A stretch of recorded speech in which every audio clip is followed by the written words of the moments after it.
The framed photograph trembles in Nate's weathered hands. 40 years of marriage captured in fading color. Outside their tent, embers die as Lana's wine-slurred words echo. "You were just temporary, after David left me." His photographer's trained stillness betrays him as the first tear escapes, sliding down his lined face.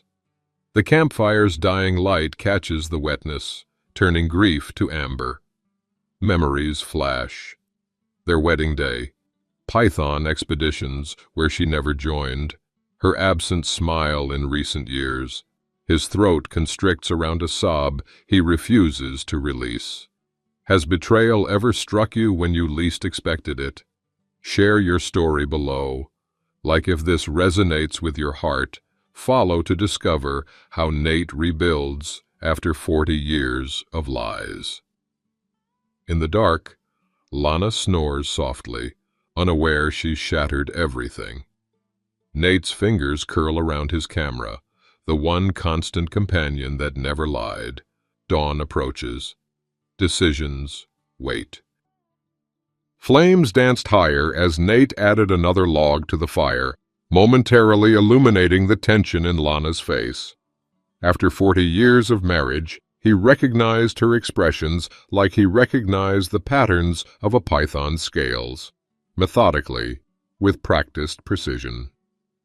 The camping trip was supposed to reconnect them, but the silence stretched between them like an uncrossable ravine.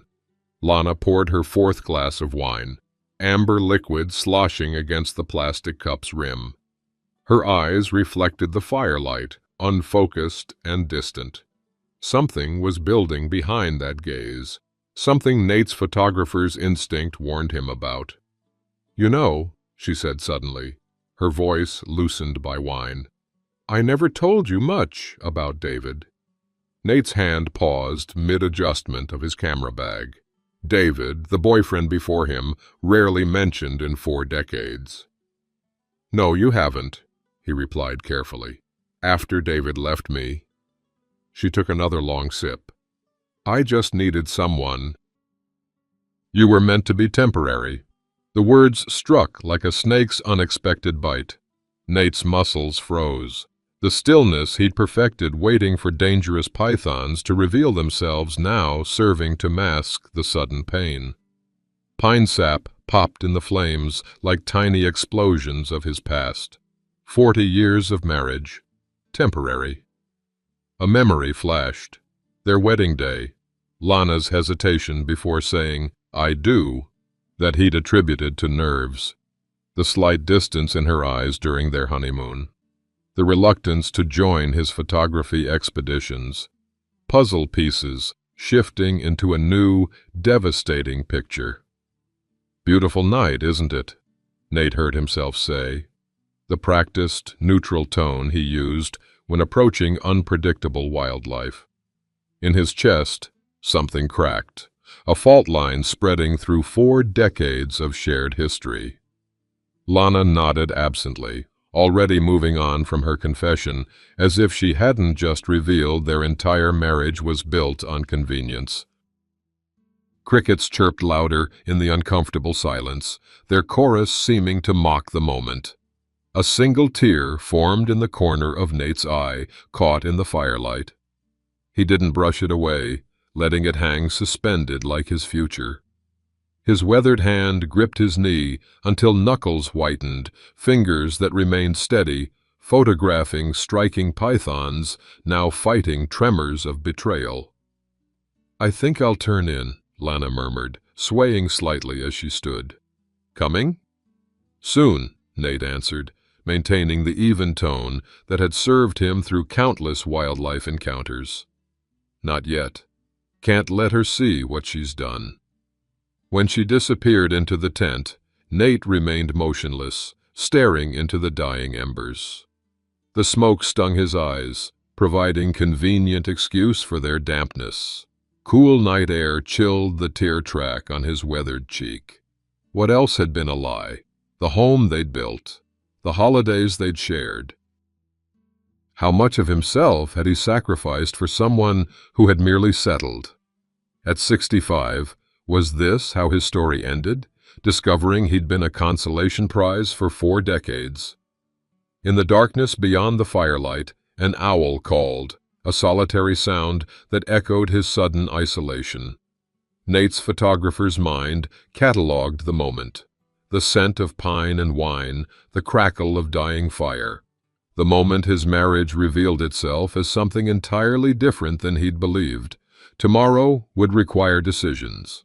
Tonight was for observation, for processing, skills honed through years of patience in the wild. Lana's soft snores drifted from the tent, oblivious to the damage done. Nate remained by the fire, silently watching it burn down to ash, much like his understanding of his marriage. Nate lay awake in the tent, listening to Lana's oblivious snores beside him. The nylon walls seemed to pulse with each breath she took, too thin a barrier between them now that truth had spilled out. Moonlight filtered through the fabric, casting everything in cold blue shadow. 4 decades of marriage played through his mind like a slideshow of warning signs he'd missed. Her disinterest whenever he spoke about python photography, the way her enthusiasm for their anniversary camping trips had waned year by year, the recent secretive texting, the screen always angled away from him. You fool, the signs were all there. Pre-dawn light began to seep into the tent. Decision time. Nate moved with the silent precision he'd developed through years of not disturbing wildlife. Each movement measured, deliberate. Camera equipment first, his livelihood, his passion, the one thing that had always been authentically his. The specialized lenses clinked softly as he packed them, wrapped in protective cloth. Lana stirred but didn't wake, wine having done its work. A strand of gray hair fell across her face, the same face he'd woken up to for 40 years. The same face that had just admitted their life together had begun as a stopgap measure after another man's departure. His fingers traced the wedding band that had never left his hand since their wedding day. Should he remove it now? No. Emotional reactions needed to wait for clear thinking. The photographer's discipline asserted itself. Observe first, process, then act. In the privacy of pre-dawn darkness, tears fell freely now. One dropped onto the small notepad where he wrote, "Need time to think." The moisture smudged "think" into something less definite, mirroring his uncertain future.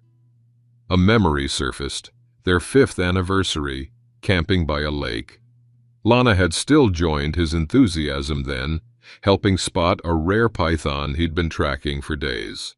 Her smile had seemed genuine when he captured the perfect shot.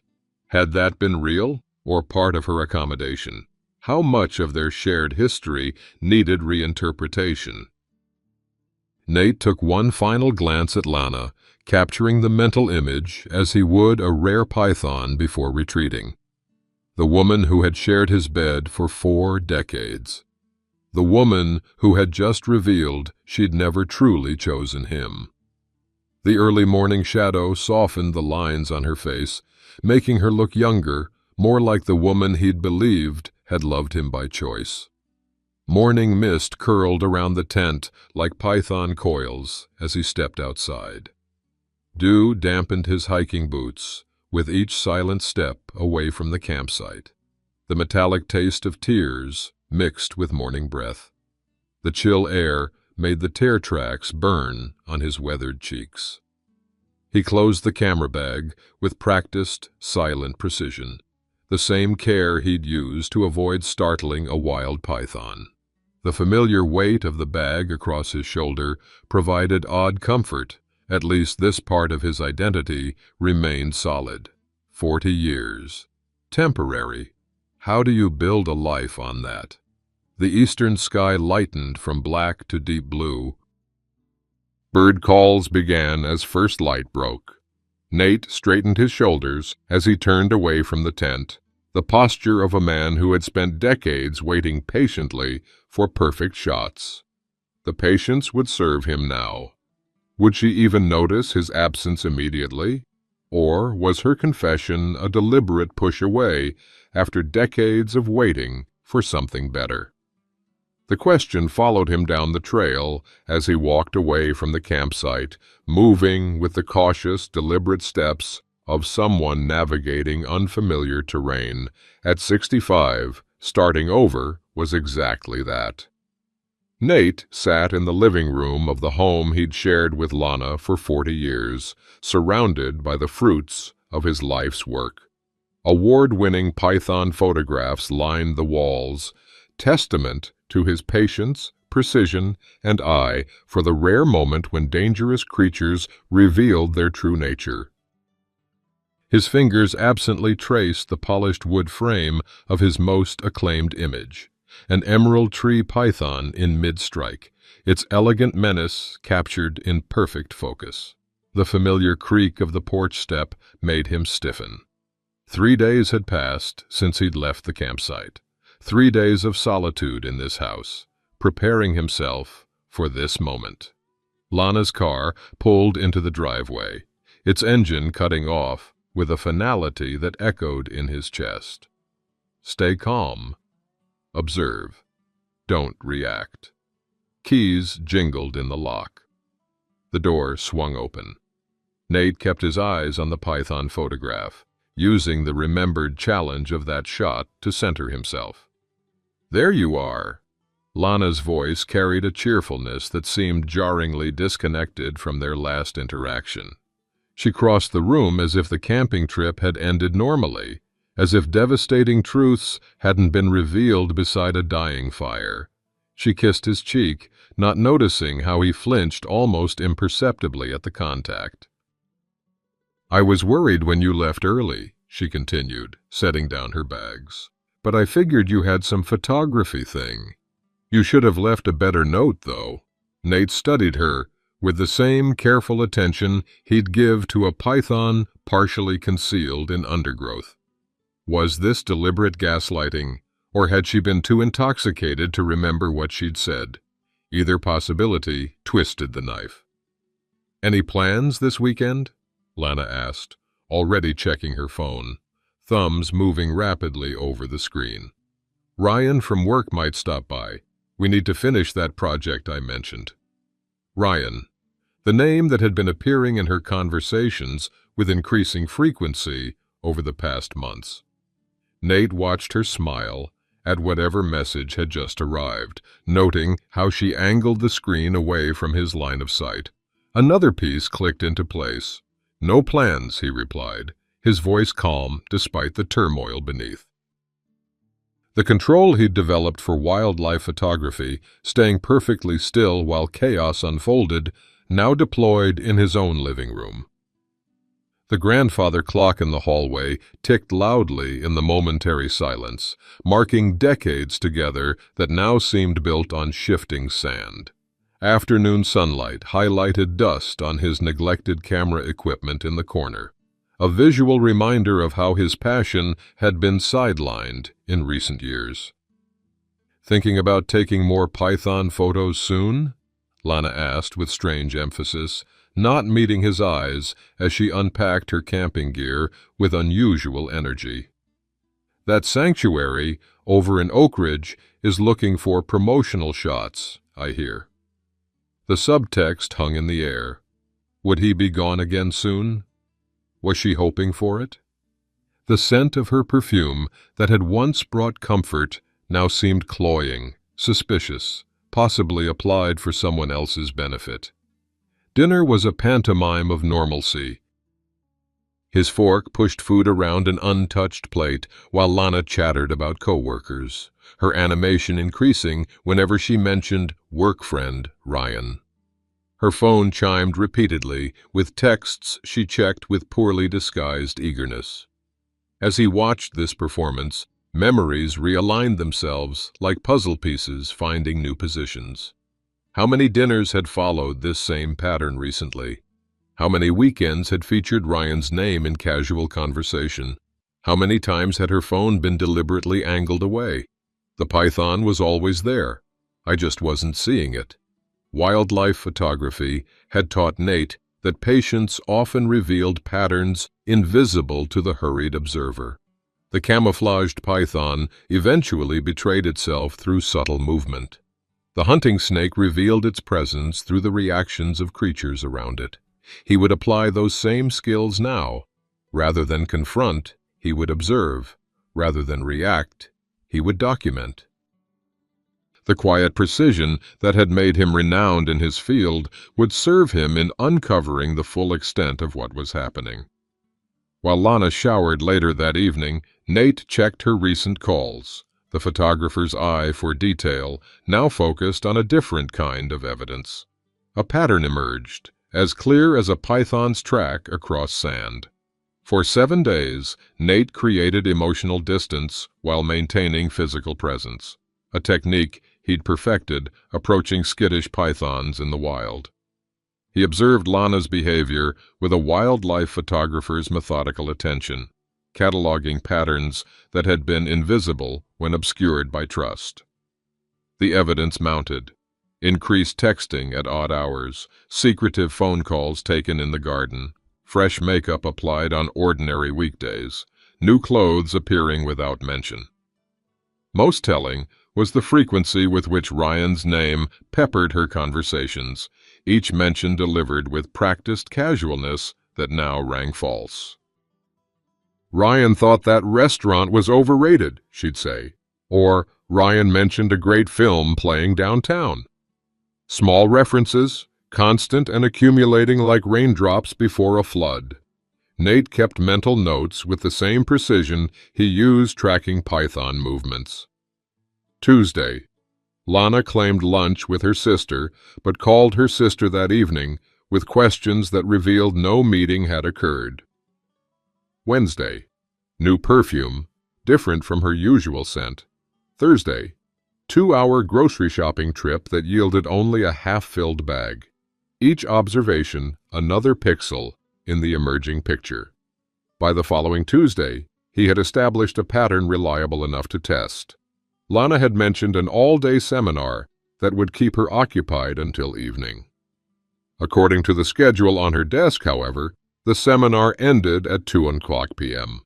Nate told her he'd be photographing at a nature reserve until late, a trip she'd shown no interest in joining. Instead, at 2:30 p.m., he drove home to retrieve a specialized macro lens he'd deliberately left behind, the perfect excuse if needed. His heart hammered against his ribs as he pulled into the driveway, but his hands remained steady, the same steadiness that had captured award-winning shots of striking pythons. The house appeared quiet from outside.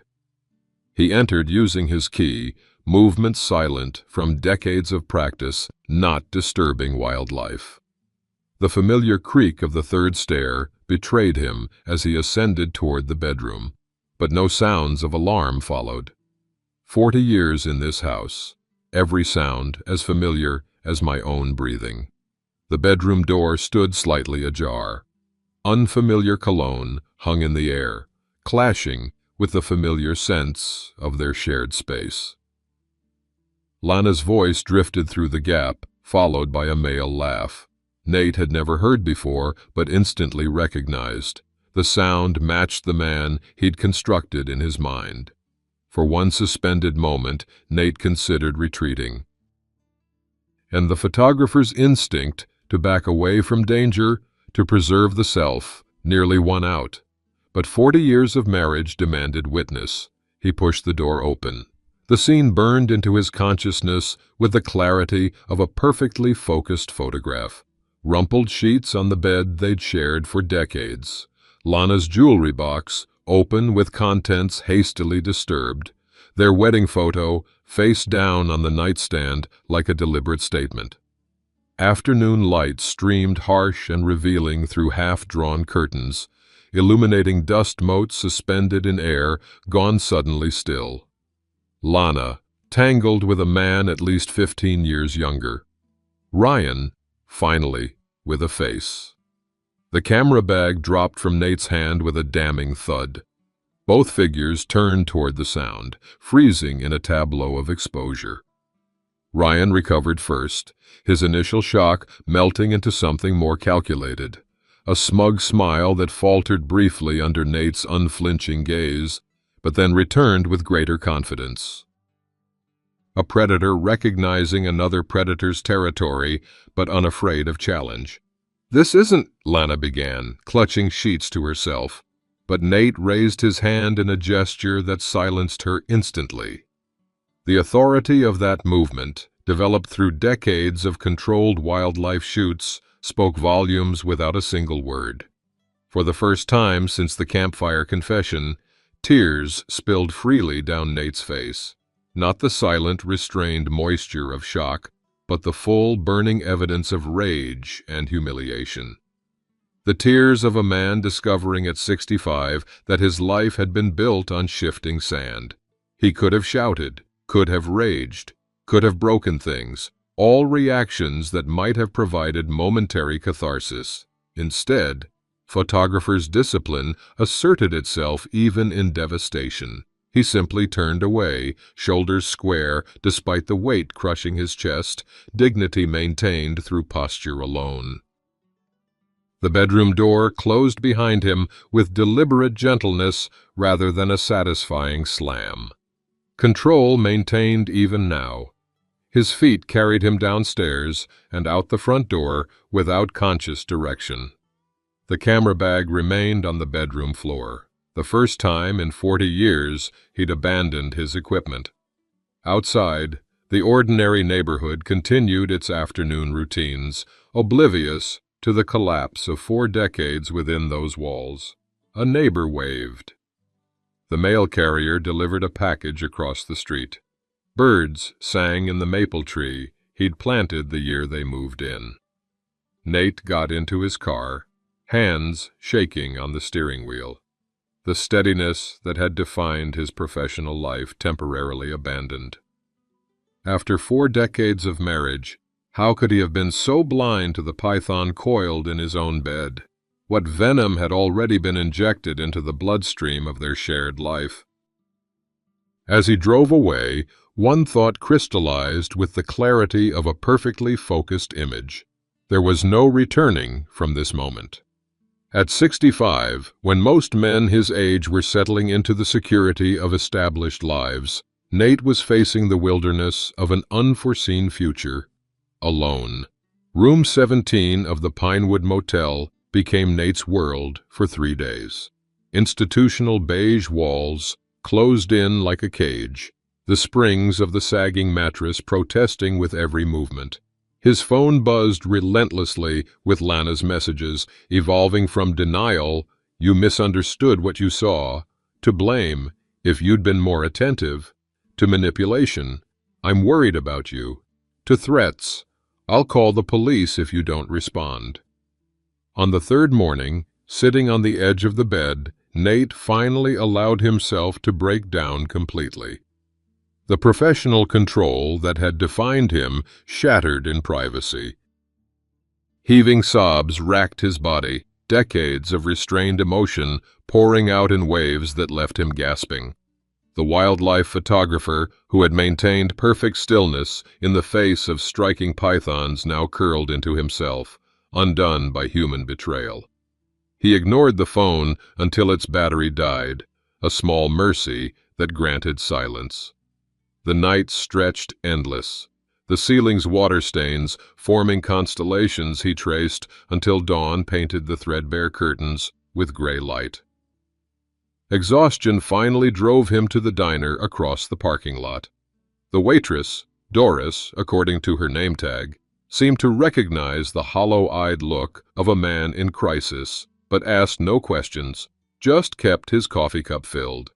The local newspaper she'd left became a welcome distraction. Halfway through the classifieds, an advertisement caught his eye. Python Sanctuary seeks experienced volunteers. Photography skills a plus. Help document and care for abandoned and rescued reptiles. Something stirred in Nate's chest. The first flicker of interest since walking out of his bedroom 3 days ago. Abandonment. Rescue. Documentation. words that suddenly held personal resonance beyond their literal meaning. The address listed was only 20 minutes away. On impulse, he paid his bill and followed the GPS directions to a converted greenhouse on the outskirts of town. A hand-painted sign read, "Second Chance Reptile Sanctuary," above the entrance. Inside, warm, humid air created a greenhouse effect that opened his pores and lungs after days of stale motel atmosphere. The soft rustle of movement in glass enclosures sounded like whispered secrets. Earthy scent mixed with cleaning chemicals in a surprisingly comforting blend. Specialized lighting mimicked natural habitat, casting shadow patterns reminiscent of jungle floors. "Can I help you?" A woman in her 70s approached, her white hair pulled back in a practical bun, her movements energetic despite her age. "I saw your ad," Nate explained, his voice rough from days of silence.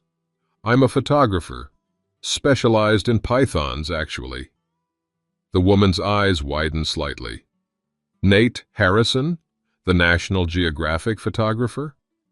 The recognition, so unexpected in his current state of personal collapse, momentarily robbed him of words. He nodded. "I'm Marianne Chen," she said, extending her hand. "We have your book in our reference library. Your python photography is legendary in our little community." The simple acknowledgement of his professional identity, untainted by recent events, hit Nate with unexpected force. He was still someone beyond his failed marriage. His expertise still held value. "Would you like a tour?" Marianne asked, seemingly understanding his need for distraction without requiring explanation. She led him through the facility, explaining their mission of rehabilitating abandoned exotic pets and educating the public about responsible reptile ownership. At the far end of the building, she paused before an enclosure housing an albino python, its white scales contrasting dramatically with pink eyes. "This is Sophia," Marianne said softly. 4 years old. Her owner abandoned her when she grew larger than expected, dropped her off in a box at our door in the middle of winter. She's been with us 3 months and still retreats whenever anyone approaches. As if on cue, the python curled into a defensive posture, retreating to the farthest corner of the enclosure. Nate recognized the fear response immediately. He documented similar behavior in wild pythons under threat. "They don't trust easily once abandoned," Marianne observed, the statement landing with unintentional weight. Tears streamed silently down Nate's face as he watched the albino python's retreat, seeing his own vulnerability reflected in the creature's defensive posture. Both exposed against their will, both struggling to adapt to sudden abandonment.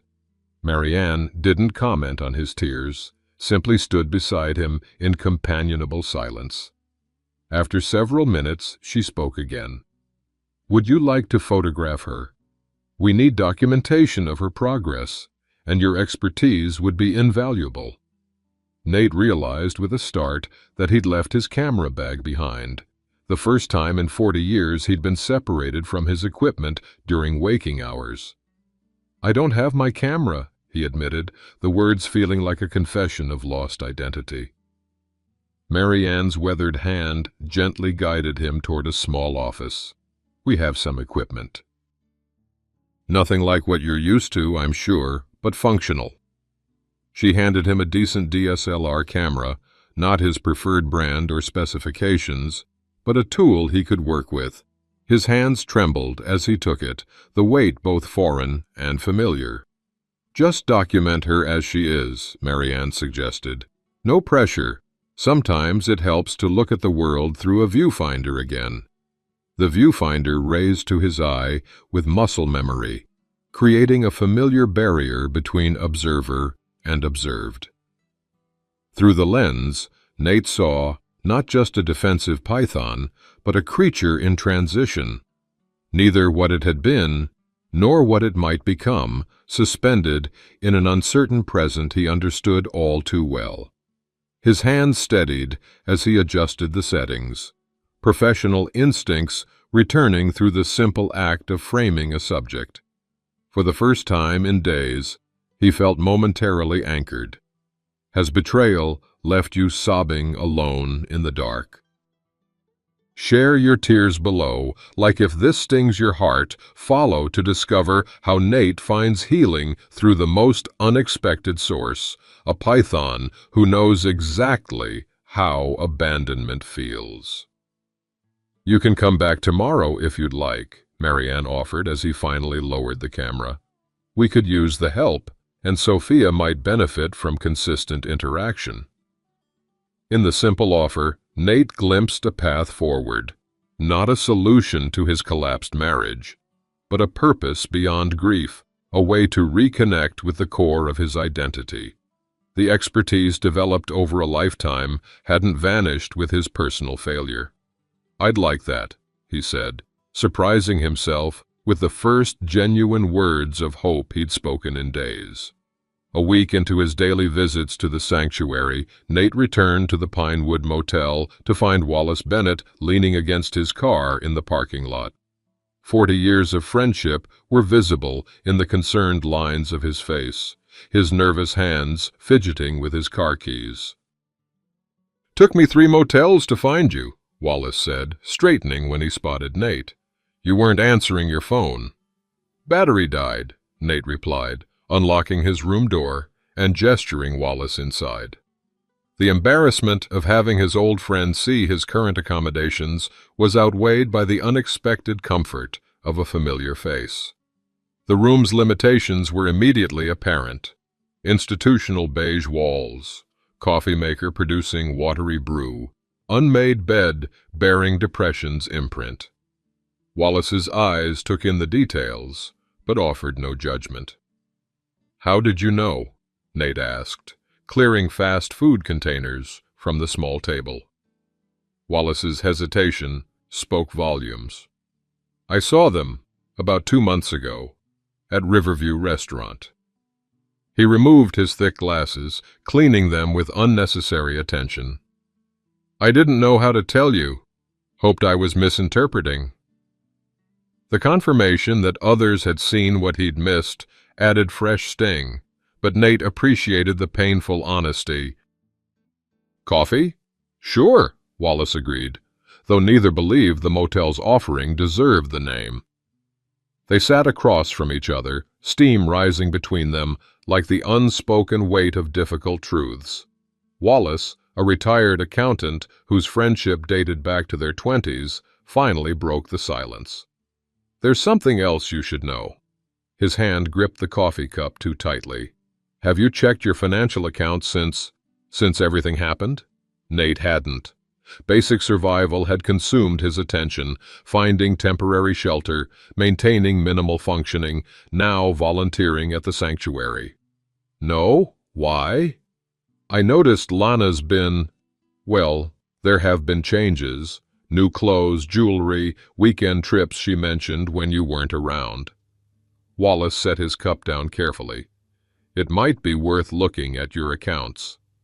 The laptop Wallace produced from his briefcase seemed out of place in the dingy motel room, a tool of order and precision amid chaos. They sat side by side on the bed, Nate signing into accounts he hadn't checked in weeks. What they found turned emotional betrayal into something more concrete, more actionable. Systematic withdrawals from their joint retirement account over the past 6 months. Small amounts at first, growing bolder. Transfers to an account Nate didn't recognize. "She's been diverting funds," Wallace explained. Accounting expertise, making patterns obvious where Nate might have missed them. Setting up what looks like her own separate security. Nate's hands shook uncontrollably, the wildlife photographer's legendary steadiness shattered by this new layer of betrayal.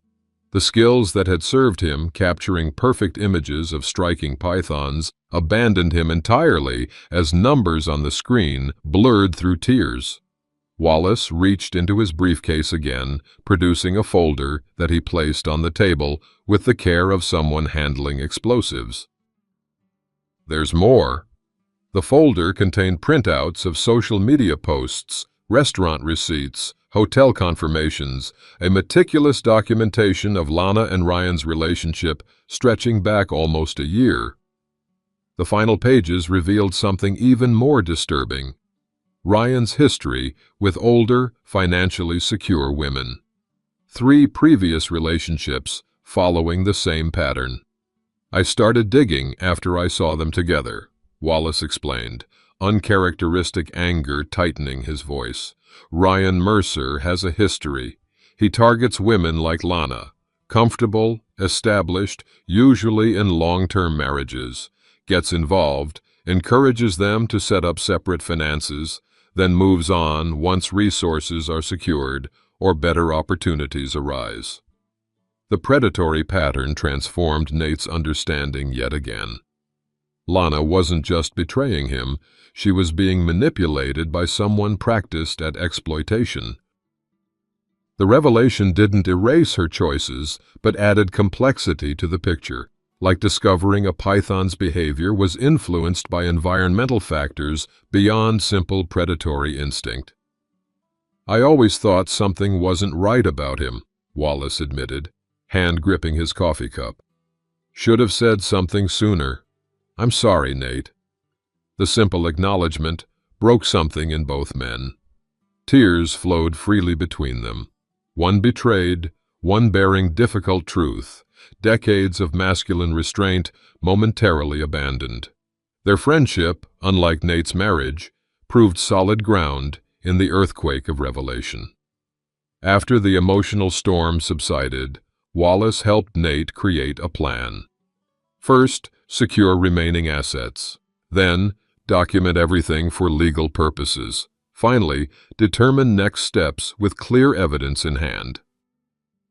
Nate pulled his magnifying glass from his toiletry kit, the same one he used for examining snake scales in photographs, and began methodically reviewing the altered financial documents. The familiar action of careful observation provided odd comfort, applying professional skills to personal crisis. "You should talk to a lawyer," Wallace advised, as evening shadows lengthened. "I know someone good, specializes in cases like this." "Like what?" Nate asked, still processing the scope of what they'd discovered. "Financial exploitation in marriages, particularly with older clients." Wallace's hand briefly squeezed Nate's shoulder, the simple human contact nearly undoing Nate again after days of isolation. "You're not alone in this, you know. Not the first person it's happened to, and you've got people in your corner." That night, after Wallace left with promises to return tomorrow, Nate sat on the edge of the motel bed, holding his wedding ring.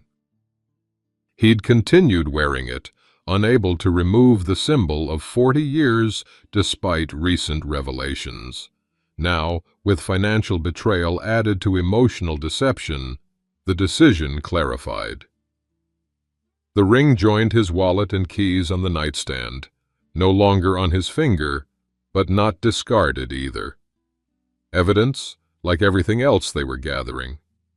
How deeply had Lana's poison spread through every aspect of their shared life? What other discoveries waited in 40 years of potential lies? The questions would have overwhelmed him days ago, but something had shifted. The sanctuary work had provided purpose. Wallace's friendship offered support. The clear evidence created actionable path forward. For the first time since walking out of his bedroom, Nate felt something beyond grief and shock. Determination, perhaps, or the first stirrings of whatever came after betrayal. Not healing yet, but the recognition that healing might eventually be possible. 2 weeks of daily sanctuary visits had transformed both Nate and Sophia, the albino python. Where once she'd retreated defensively at any approach, she now remained visible, watching with cautious interest as Nate photographed her. Where once he'd moved through tasks with hollow automation, he now found moments of genuine absorption in his work. "She's responding to you," Marianne observed one afternoon, watching Nate adjust his lighting setup. Reptiles sense consistency. You show up, same time, same movements, no threat, builds trust. The parallel to human healing wasn't lost on Nate. Consistent purpose, even small daily actions, had begun rebuilding his own foundations as well. "Someone here to see you," Marianne called from the front desk. "Says she knows your work." A woman in her late 50s, with short silver hair and bold geometric jewelry, waited in the reception area. She extended her hand confidently. "Eliza Wright, Crossroads Gallery." "Your Python photographs are extraordinary, Mr. Harrison." Nate's hand rose automatically to shake hers. Photographer's instinct, noting the gallery-quality lighting in the reception area, had been recently improved. His suggestion to Marianne last week. "Marianne showed me your new work with Sophia," Eliza continued, energy radiating from her precise movements. "I've followed your National Geographic pieces for years, but these recent shots, they're different, more intimate. There's a narrative quality I haven't seen before." She gestured with her hands, framing invisible images in the air. The white python against black background, vulnerable yet dignified. The series showing her gradual exploration of new territory, the contrast between defensive posture and cautious extension. Her eyes fixed on Nate with professional assessment. "You've captured something beyond technical excellence. A journey." "Thank you," Nate responded, uncomfortable with praise that felt uncomfortably personal, as though she'd seen beyond his subjects to the photographer himself. "I'm curating an exhibition called Transitions next month," Eliza explained. "Wildlife photography with emotional resonance. Your Python work, both previous publications and these new sanctuary pieces, would be perfect as the centerpiece." The word hung in the air. Centerpiece. After decades of magazine features and shared credits, the prospect of a gallery exhibition focused primarily on his work stirred something long dormant. How many times had Lana dismissed his photography as just a hobby, despite the awards and publication credits? How many hints had he ignored that she saw his passion as secondary, tolerated rather than celebrated? "I'd need to see the space," Nate hedged, professional considerations providing safe retreat from emotional reaction. "Of course." Eliza handed him a business card. "Tomorrow, 2 o'clock?" Before Nate could respond, his phone rang. The lawyer Wallace had recommended. He'd been expecting the call, but hesitated to take it in front of a potential professional contact. "Go ahead," Eliza encouraged, stepping away discreetly. The conversation was brief, but consequential. Divorce proceedings had been initiated. Financial evidence was compelling. Court date was being scheduled. The lawyer's efficient tone made life-altering information sound almost routine. "Everything all right?" Eliza asked when he rejoined her, clearly noting his expression. "Just legal matters," Nate replied vaguely. 2 o'clock tomorrow works." The Crossroads Gallery occupied a renovated industrial space downtown. Pristine white walls waiting to be filled with meaning, polished concrete floors reflecting overhead lights, empty display platforms suggesting potential and possibility. Eliza moved through the space with purpose, mapping out exhibition layout with genuine enthusiasm. "Your Python series here, the largest prints on this main wall where lighting is best," she explained, gesturing expansively.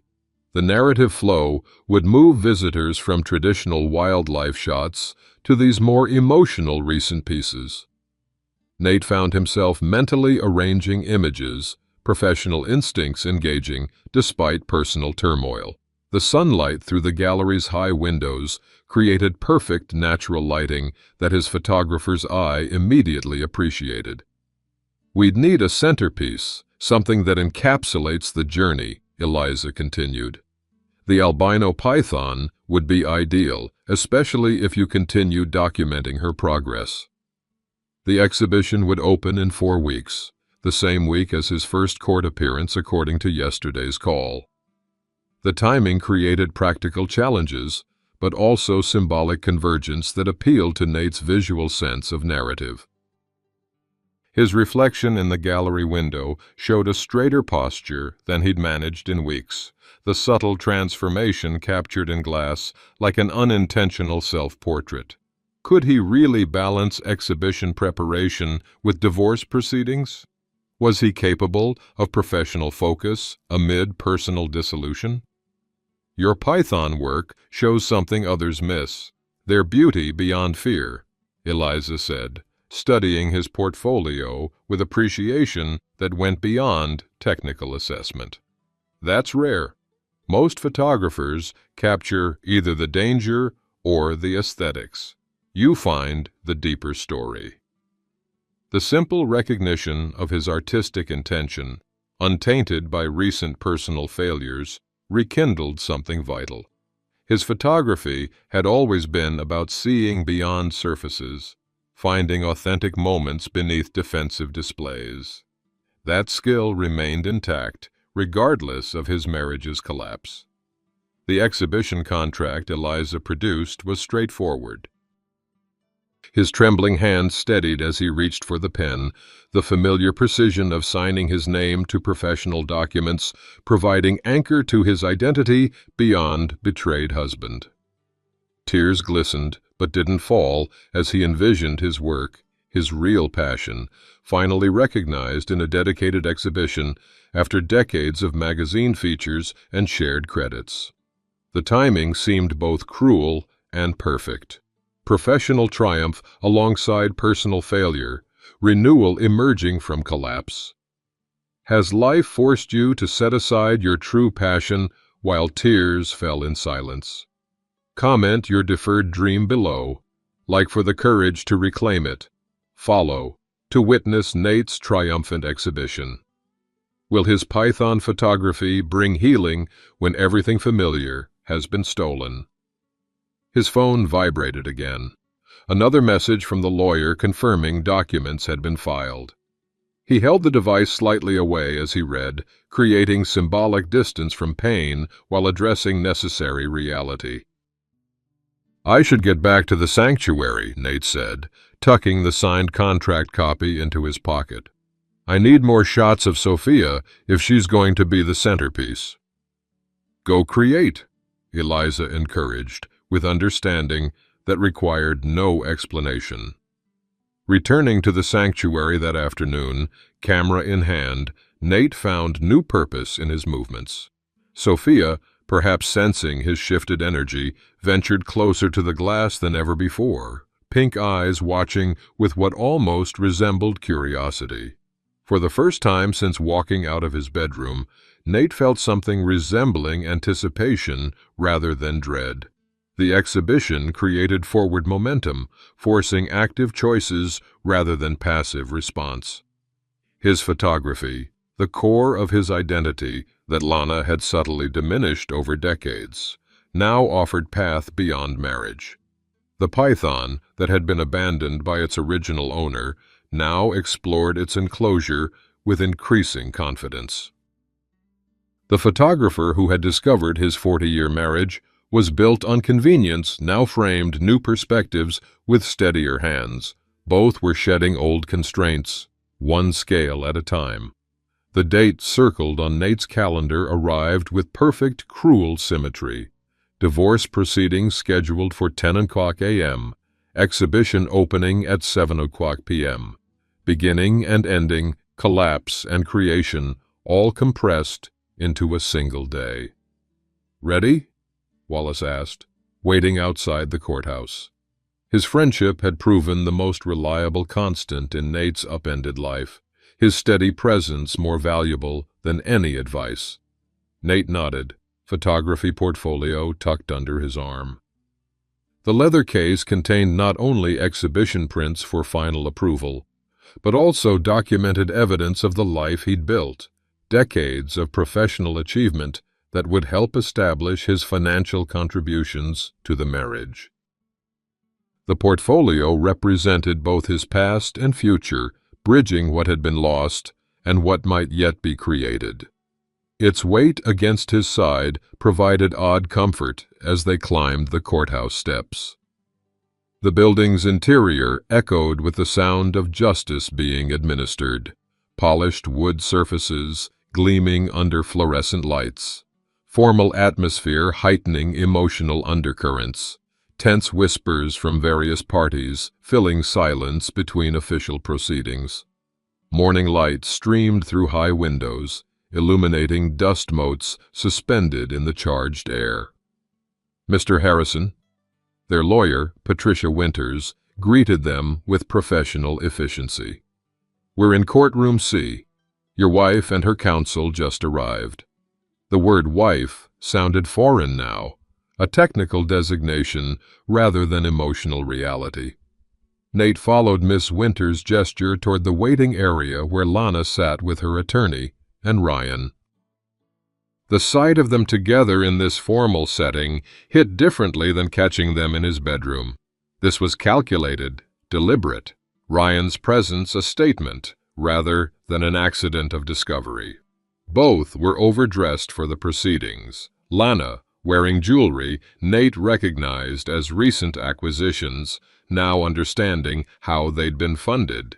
They hadn't noticed him yet, their attention focused on papers before them. Nate took the moment to observe with professional detachment, the same clinical assessment he'd use studying a python's behavior pattern. Lana's excessive makeup couldn't disguise the strain of recent weeks. Ryan's confident posture contained subtle signs of impatience, checking his watch, scanning the room as if looking for more interesting prospects.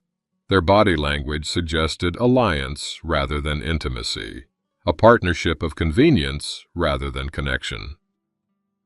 When their gazes finally met across the waiting area, Nate maintained the neutral expression he'd perfected capturing unpredictable wildlife.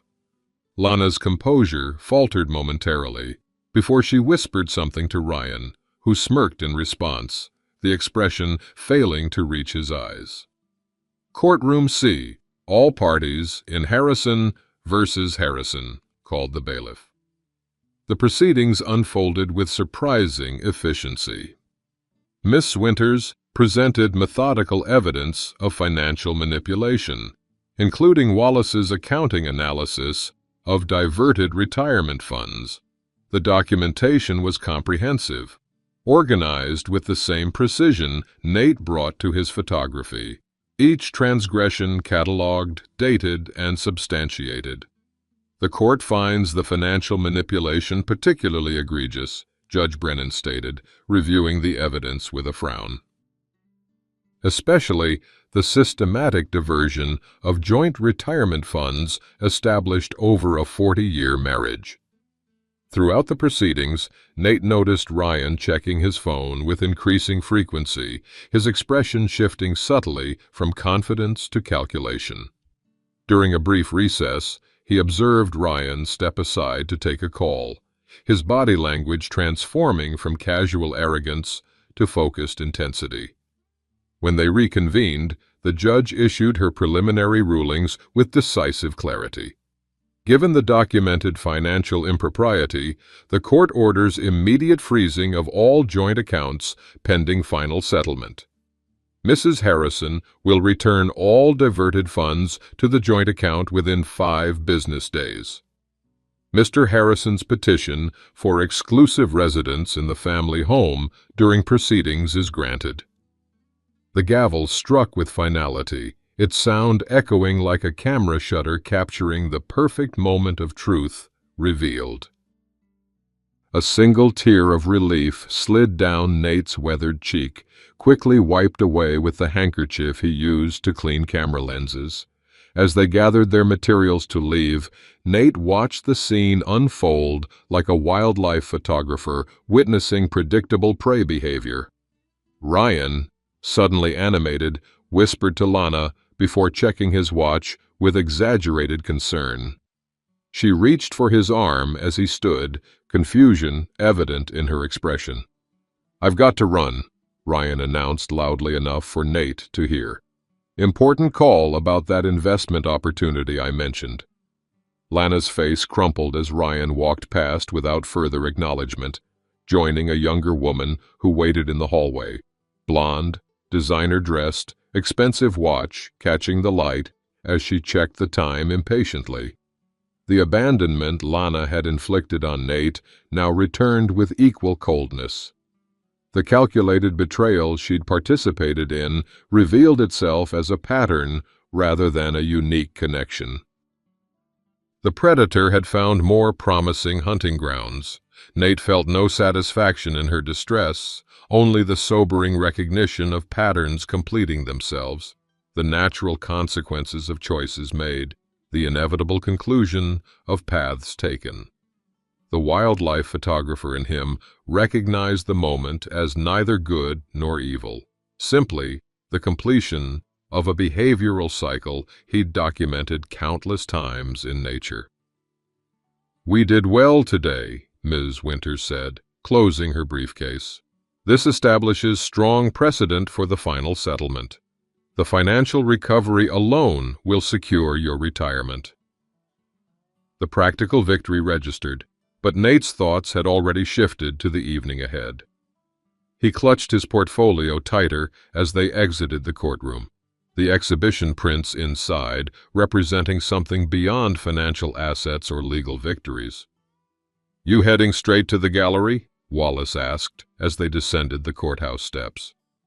"After I change," Nate confirmed. "You'll be there?" "Wouldn't miss it," Wallace promised, his hand briefly squeezing Nate's shoulder. "Brought a few friends, too. Figured you could use a cheering section." The simple kindness, the assembly of authentic support, nearly undid Nate's carefully maintained composure. The tears that had been strategic and sparse in the courtroom threatened to return in earnest.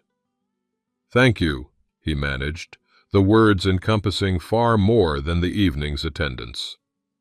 As he walked to his car, Nate noticed Lana standing alone on the steps, watching Ryan's departure with the stunned expression of someone whose assumptions had just been shattered.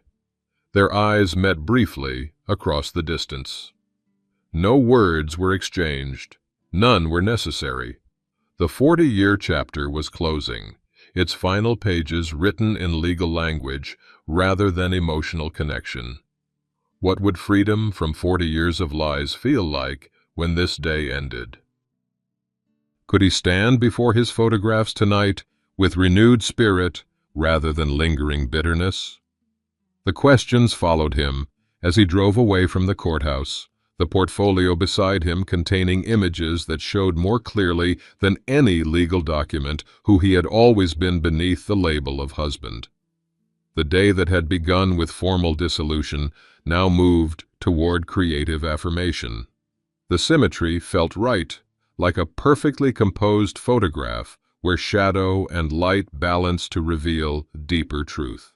Nate arrived at Crossroads Gallery an hour before the official opening, needing time alone with his work before sharing it with others.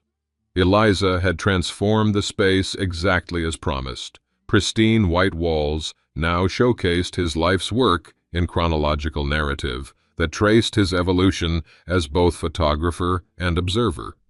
Early magazine pieces from his 20s captured pythons with technical excellence but commercial distance.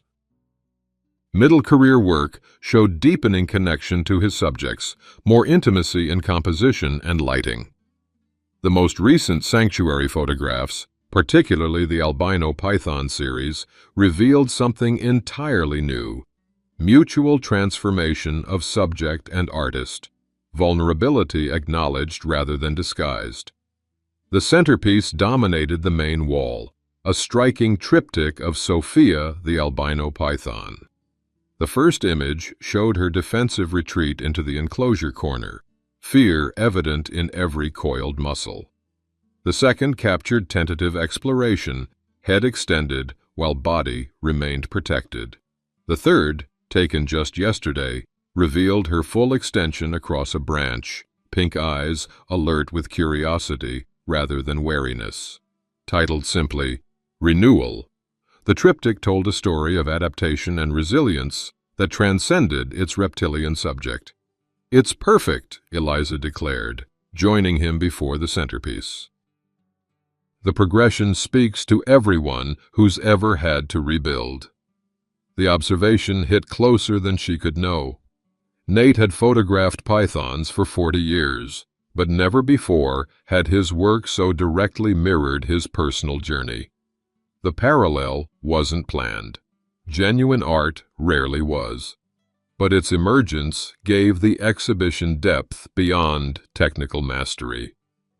"We have a surprise," Eliza added, with uncharacteristic excitement. "Marianne is bringing Sophia in a travel habitat just for an hour during the opening reception. Thought it might create nice synergy between the photographs and their subject." The thoughtful addition, connecting art to living reality, touched Nate deeply. His work had always aimed to reveal the authentic being behind feared exteriors. Having Sophia present completed that circle in unexpected ways. By 7 o'clock, the gallery hummed with attendees, photography enthusiasts, critics, collectors, and friends. Wallace had rallied in support. The crowd created gentle background murmur of appreciation. Champagne glasses clinked in celebration. Strategic lighting highlighted the vibrant photographs with professional precision. Nate's name, prominently displayed at the entrance, affirmed his professional identity in bold typography. Fresh flowers scented the air with subtle notes of new beginnings. A small but distinguished crowd gathered around his work, conversations focused on composition and emotional impact rather than technical specifications. Mr. Harrison, a critic from the Regional Arts Journal, approached, notebook in hand. "Your Python work has always shown technical excellence, but this latest series feels different, more intimate, almost confessional. What changed in your approach?" The question demanded more personal revelation than Nate would have been comfortable with weeks ago. Now, standing before evidence of his own transformation, honesty felt appropriate. "I think I started seeing differently," he answered carefully. "Sometimes we photograph the same subjects for years before truly witnessing them." Nearby, Marianne arrived with Sophia in a specialized travel habitat, creating immediate interest among attendees. The albino python, now comfortable with gentle handling, explored her temporary space with the same confident curiosity captured in the centerpiece triptych. These creatures survive because they know exactly when to shed what no longer serves them, Nate explained to a captivated listener studying both photograph and living subject.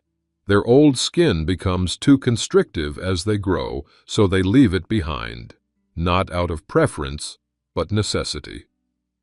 The observation carried no bitterness, simply acknowledgement of natural processes that applied across species. Adaptation wasn't optional for creatures that intended to thrive rather than merely survive. Tears glistened in Marianne's eyes as she witnessed both the sanctuary's work honored and Nate's healing journey made visible through his art. The professional partnership that had begun in crisis had evolved to friendship based on shared purpose and mutual respect. "Your friend Wallace brought quite the contingent," Eliza noted, gesturing toward the entrance where Wallace arrived with several couples their age. Genuine support assembled without request or obligation. The contrast with his previous social circle, couples who had been friends with both him and Lana, highlighted another layer of renewal. These connections weren't maintained out of habit or convenience, but chosen with deliberate intention. The evening progressed with unexpected warmth. Critics engaged thoughtfully with his work.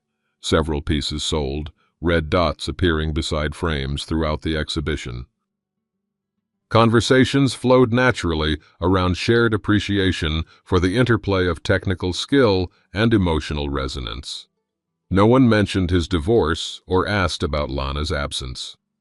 Whether through Wallace's discreet preparation or simple social grace, the focus remained on his work rather than his personal circumstances, exactly as it should be for a professional exhibition.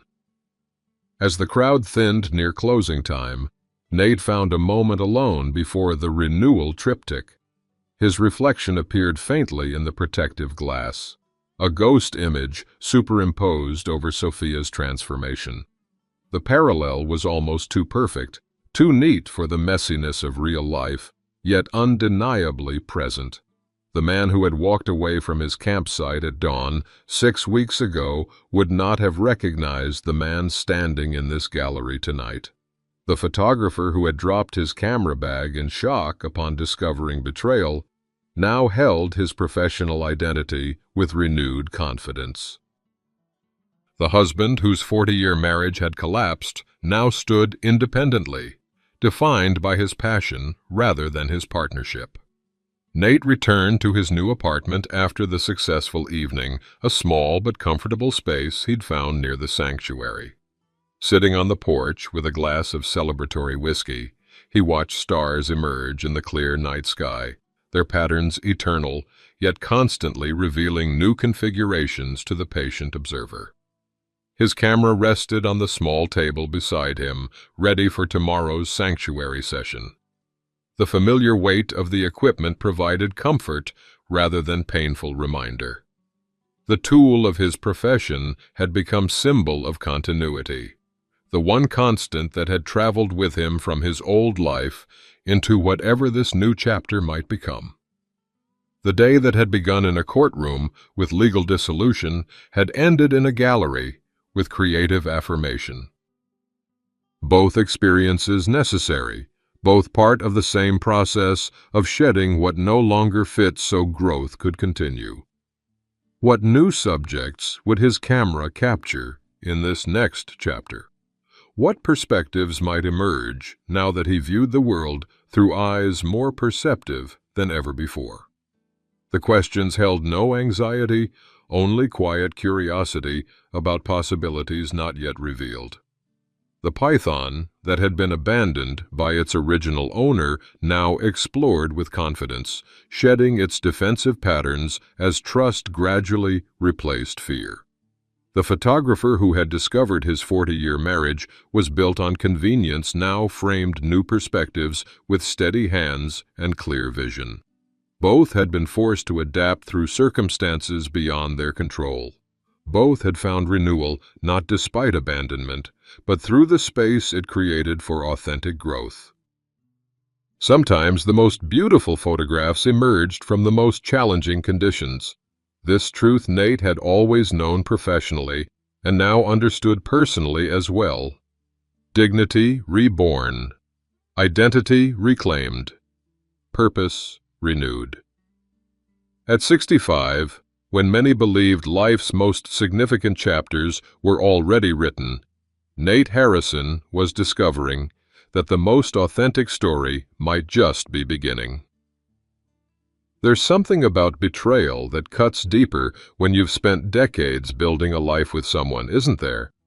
You wake each morning with that hollow ache, wondering how you missed the signs that were right in front of you all along.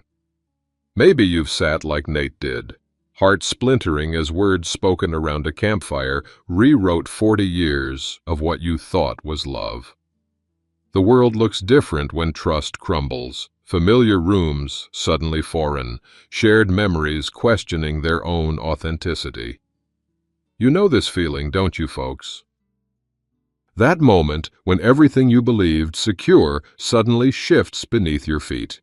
It's like trying to photograph a subject that won't stay still. The image blurs, clarity lost. Some days, the tears come without warning.